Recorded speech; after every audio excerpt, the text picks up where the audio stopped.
We are now approaching Aberdeen. Change here for services to Dice, Elgin and Inverness. As soon as I got on the airplane, Aberdeen was put on pause, and as soon as I got back, I pressed play again.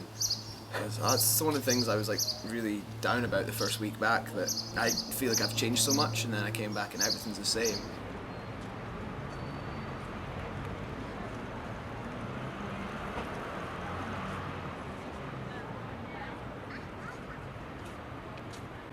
I feel like Aberdeen is like what it is. It's the Granite City. It's grey.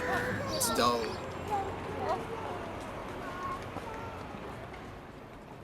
Yeah, you do feel that the sort of the grey thing everywhere, and fair enough, it might be shiny grey or sparkly grey, but it's still grey. It's just big concrete walls and things, and it sort of reminds me of like some like towns I see in like Germany and places like that, where it's quite clean, very nice crisp lines, and sort of like an architect would be very proud of it. But in terms of to live in it constantly, it doesn't really work. I don't think anyone wants to live here forever. At our age, anyway. If you're old and you've settled, it's fine. And if you want to live here forever, it's great. It's a beautiful place at times, and all the best to you.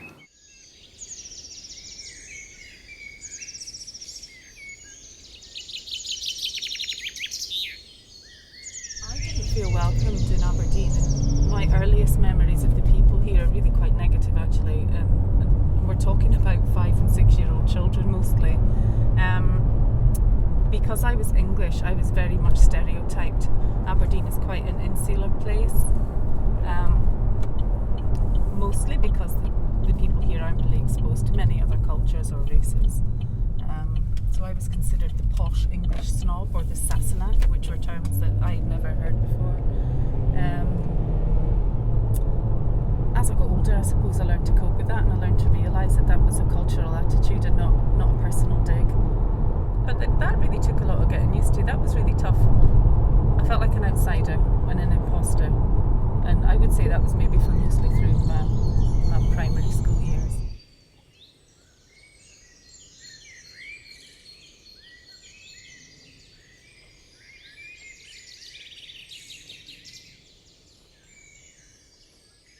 I have to accept that if Aberdeen wasn't so suppressed on creativity, I might have not been as devoted as I am to it. I might have just been, yeah, I can do it if I want. I might have been sort of half-assed about it because it wasn't essential.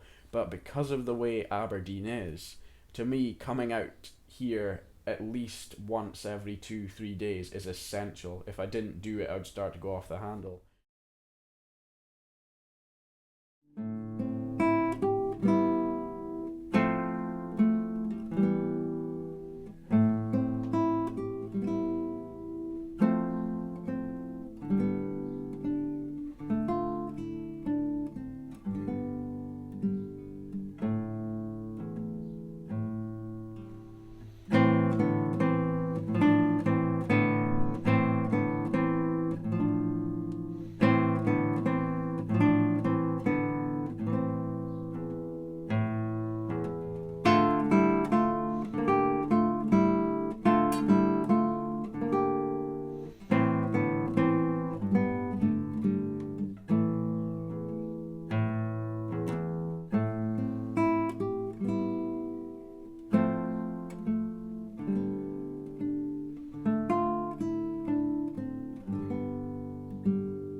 I had a great childhood. Yeah, I felt really good. Good family, nice area, great friends. It's a small town, and most people who live here know that. And most people can't wait to grow up and get away from it. I think that's kind of most of our dreams when we were younger. But I loved living here. I wouldn't change it for the world.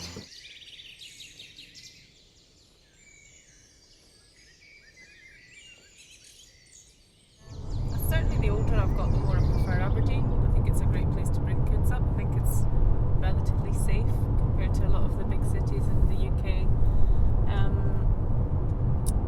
fun as well. What I do love is the fact that you can be in the city centre with all the shops and the restaurants and the cinemas, and then 5 minutes later you can be at the beach, and then 5 minutes later than that you can be in the countryside.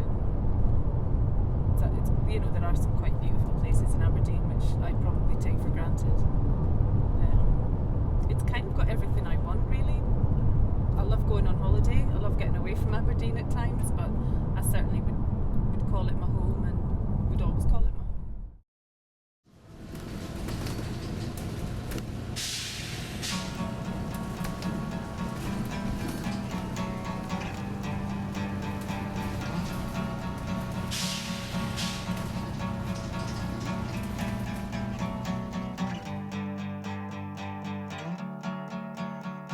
A cripple walks amongst you, all you tired human beings.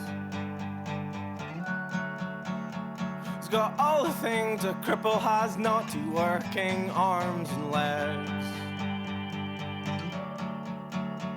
And vital parts fall from his system and dissolve in Scottish rain. Was that you?